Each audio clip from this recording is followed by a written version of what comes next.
It was a wild one. You just mentioned that ninth inning. It looked like there was an opportunity to close out the game. That didn't happen. But then Danny Neary, like he came up big previously in the game with this third home run in the 11. Just kind of reflect on last night's win against Cincinnati. Yeah, it was. I mean, from the beginning, we were after what Nate Taylor did to us the last time in our ballpark. Really impressed with the at bats early in the game, scoring early. Danny had the big home run in the second, and we chased that guy.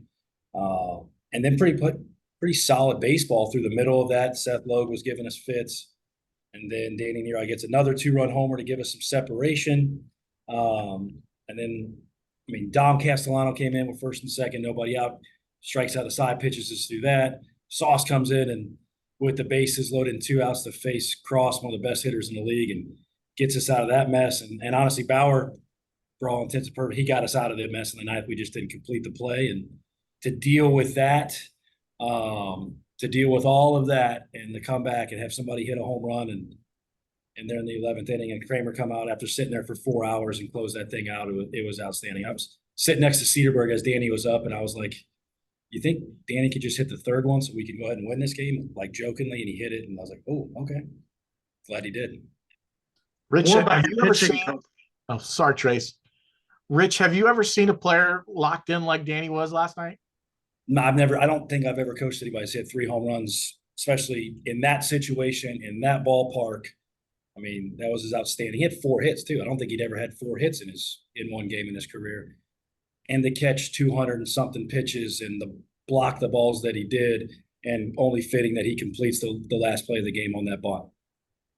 Coach, more about the pitching. Dom Staggs did what you needed him to do. And have you seen nastier stuff from Sosnowski than you saw last night? No, and I mean, this stuff just like we talked about before, the stuff just continues to get better.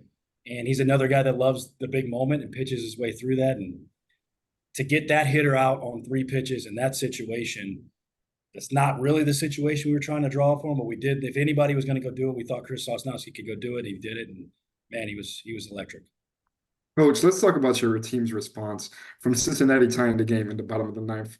Obviously, the morale had to be down. You guys had to be like almost like you got the wind knocked out of you. But did you give a message to the team, or what was going on in that dugout that allowed you guys to come back and win the game in extra innings? Yeah, well, obviously, I mean, even the play in the ninth by Braden Calise, that's not an easy play. The backhand ball off the line to even get us out of the ninth was great. And you come and you can feel that. I felt it, the team felt it, and I just called the team up in the ninth and told them, hey, like that was not how we saw it going. I know it's terrible, but we are going to win the game. We just got to keep playing. It's going to present itself. Be ready to go. We're going to find a way to win this game, and we did. We had a shot to win it right there in the top of the 10th. Didn't get it done.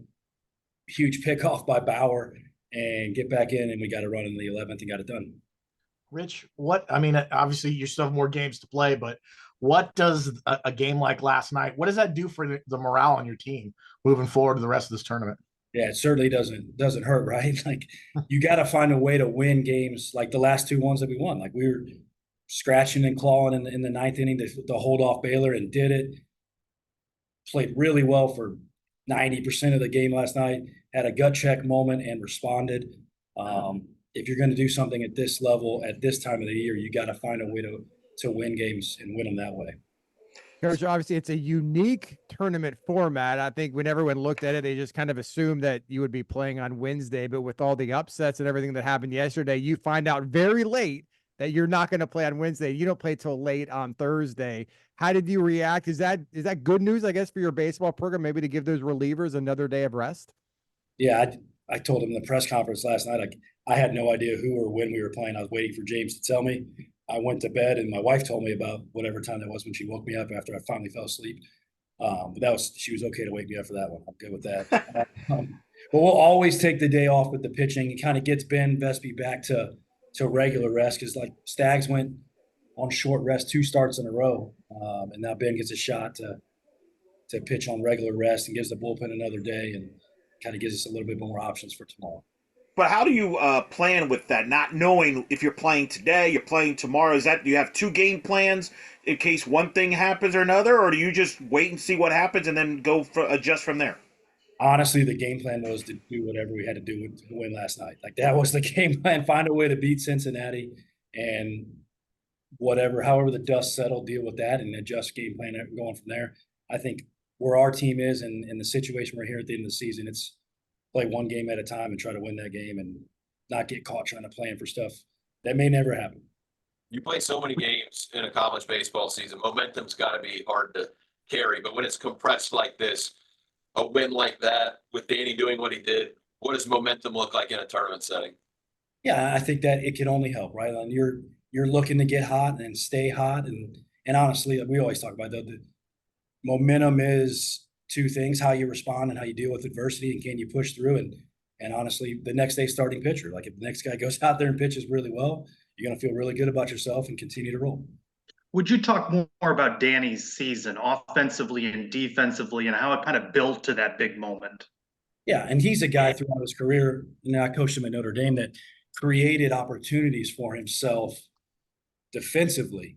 He got himself on the field at a young age because of the defensive prowess, and we always just, physicality and would the bat ever catch up with the defense?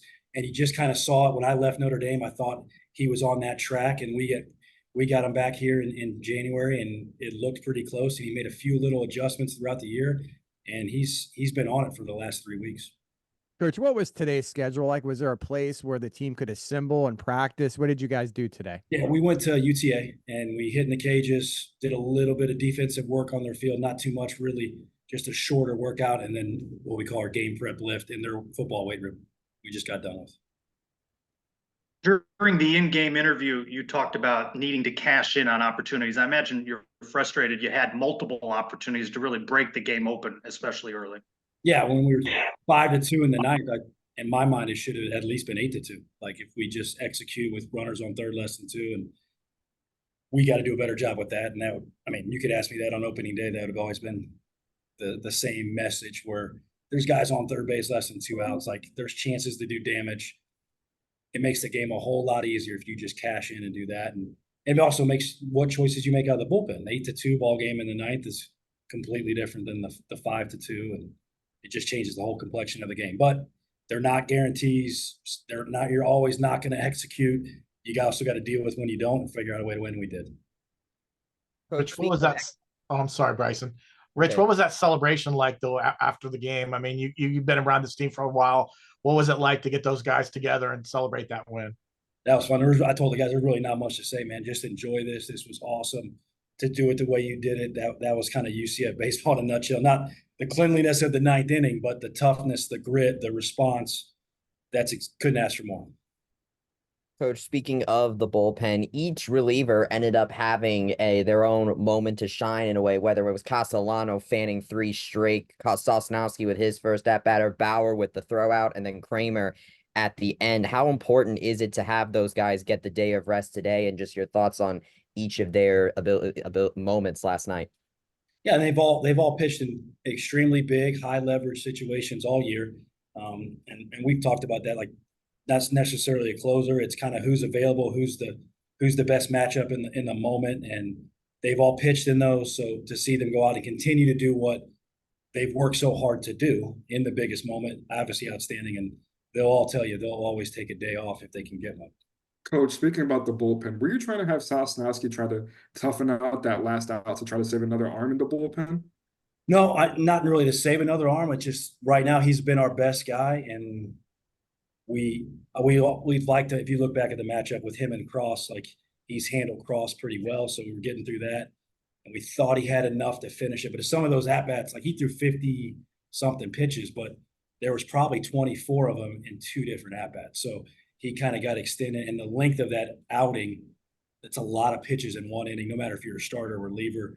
And we thought Bauer could come in there and get a couple ground balls, which he did. Just didn't turn out for us. How do you feel your team did adjusting to the dynamics of that ballpark?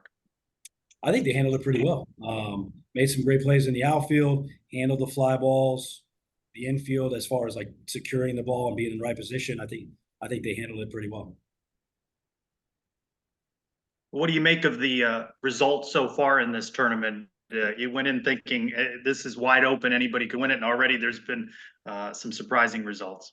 Yeah, people say surprising, but if you look at the league as a whole outside of Oklahoma, like everybody else was pretty much bunched up, and up to 3 weeks ago, there was probably 2 games separating 7 teams. This league is deep. It's talented, and you put got talented baseball players with talented coaches and programs on a stage like this, playing for their lives. Crazy stuff happens. Coach, you've known Danny Neary from before, and of course, coming into this, he had only 4 home runs the entire season up to that point. What did it mean to you to witness what I think some might argue would be the game of his life last night? Yeah, it's pretty it's when guys put in the work that you feel like the work, the effort they put in, the intensity, the focus reflects somebody that deserves to have success in that moment, and you see him do it. That's unbelievable as a coach. Like you watch a guy do that, couldn't be more proud. I mean, there's guys that work their butt off and do that stuff all, and they never actually get rewarded for it. But to see him get rewarded for it, and our team to get rewarded for it in one of the biggest games of the year on the biggest stage was outstanding. Coach, back on your eye, did you need to get checked out, x-rays, anything like that after? Dom's dad, Dom Castellano's dad's an ENT. He looked at me after the trainer. That's really as far as we've gotten. We'll wait till we get back to Orlando if we're doing anything with that stuff. So no issues seeing, no vision issue? I can see. So that's my headaches, all that good stuff, and a lot of blood in the dugout. My poor trainer's shoes were not the same colors they were before the accident. So, but she's a rock star. She handled it great. I guess you and Andrew Braid are now in the getting hit in the face club together now. Yes, yeah. The last time I was in a UCF uniform, I got hit in the face with a baseball. We went to the NCAA tournament. So hopefully that's a good sign. Andrew Butera hit me in the cage one time. He hit a ball and hit me right in the face. And that was in 04. So hopefully we can do the same. You guys good?